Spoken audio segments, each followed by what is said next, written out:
Hello दोस्तों, नेहरू का चिट्ठा एपिसोड में आप लोगों का स्वागत है। पिछले एपिसोड में आप लोगों ने सुना था कि कैसे नेहरू ने मंत्रिमंडलों का इस्तीफा दिलवा के अपना कंट्रोल अंग्रेजों और मोहम्मद अली जिन्ना के ऊपर से हटा लिया। अब आज जानेंगे कि कैसे नेहरू और अहिंसा के ब्रांड वाले गांधी ने 1946 में जबरदस्ती कांग्रेस का अध्यक्ष पद हड़प के देश के साथ एक हिंसात्मक व्यवहार किया। मैं ऐसा क्यों कह रहा हूं? ऐसा इसलिए कह रहा हूं कि 1946 में जो भी अध्यक्ष चुना जाता कांग्रेस का, वो देश आजाद होने के बाद 47 में वही प्रधानमंत्री बनता। अब देखिए, 29 अप्रैल 1940 को वोट पड़ना था। प्रदेश कांग्रेस समितियां वोट डालती थी। उस टाइम 15 प्रदेश कांग्रेस समितियां थी, जिन्होंने क्या कहते हैं 12 वोट 29 अप्रैल 1946 को 12 वोट सरदार वल्लभ भाई पटेल के फेवर में डाले। आपको मैं बता दूं कि 20 अप्रैल 9 दिन पहले वोट पड़ने से गांधी ने क्या कहते हैं सारे प्रदेश कांग्रेस समितियों के साथ एक रिक्वेस्ट किया था कि अपना वोट नेहरू के लिए डालें। सोचे, किसी ने भी गांधी की बात नहीं मानी थी और जो हमारे बोर्ड लीडर थे उनके फेवर में वोट डाला, पटेल जी के फेवर में वोट डाला। फिर क्या हुआ? फिर यही होना था। गांधी ने क्या कहते हैं कि जो है पटेल को बुलाया और उनसे जबरदस्ती उनका नाम वापस दिलवा दिया। देखिए, पटेल जी क्या कहते हैं कि देश के लिए काम करना चाहते थे। वो अध्यक्ष पद और प्रधानमंत्री के लिए बहुत ज्यादा आतुर नहीं थे। तो फिर हुआ क्या कि जो है भाई साहब पटेल जी ने अपना नाम वापस ले लिया। फिर आचार्य कृपालनी, जो गांधी जी के बहुत करीबी थे, वो फिर से सारे कांग्रेस समितियों के पास भाग भाग के गए और कहा कि अब की बार जब वोट पड़ेगा तो जवाहरलाल नेहरू के फेवर में वोट डालना।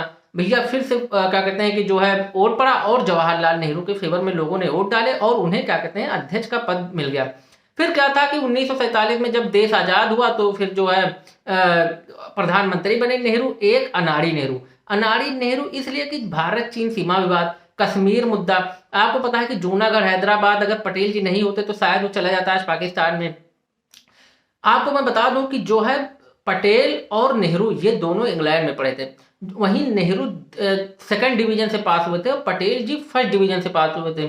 वहीं नेहरू अपने बाप से पैसा मांग के खाते थे, लेकिन वही पटेल जी क्या कहते हैं खुद मेहनत करके इंग्लैंड में पढ़ाई करते थे और क्या कहते हैं कि पढ़ाई करते थे, कमाते भी थे। मतलब अपनी कमाई से क्या कहते हैं कि उन्होंने पढ़ाई की और फर्स्ट डिवीजन पास हुए। उनसे बढ़िया वकील थे, नेहरू से बढ़िया वकील क्या कहते हैं कि पटेल जी थे।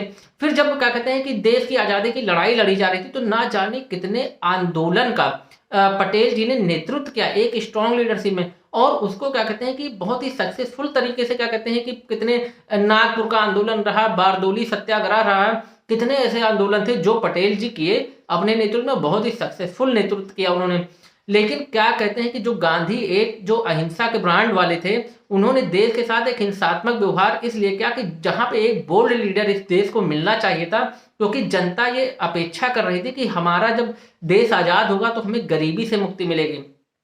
कोई ऐसा लीडर आएगा जो हमारी अर्थव्यवस्था को उठाएगा, जो हमारी अर्थव्यवस्था को हम लोगों को गरीबी से उबारेगा। लेकिन भाई साहब अनाड़ी नेहरू को उन्होंने सत्ता सौंप के इस देश के साथ एक हिंसात्मक व्यवहार किया। जिस अनाड़ी नेहरू को ना अर्थव्यवस्था की मालूम थी, प्यार में पागल आदमी जो एडविना माउंटबेटन और जैकलीन कैनेडी क्या कहते हैं इन सबके प्यार में पागल था, उसके हाथ में सत्ता सौंप दी, उसे कुछ नहीं मालूम था। और गांधी खाली इसीलिए नेहरू का सपोर्ट करते थे क्योंकि वो बहुत पैसा वाला था, और जो है मोतीलाल नेहरू बहुत पैसे वाले थे, उनके लौंडे थे गांधी, ये नेहरू, जवाहरलाल नेहरू। तो क्या कहते हैं कि भाई साहब गांधी जी इसीलिए चिपके रहते थे मोतीलाल नेहरू से, इसलिए क्योंकि उसके पास पैसा बहुत था और गांधी जो एक लालची आदमी थे, वो क्या कहते हैं पैसे पीछे भागते थे। तो मैं आपको बता रहा हूं कि आप जो है इस चीज को सोचिए कि कैसे एक देश के साथ हिंसात्मक व्यवहार हुआ।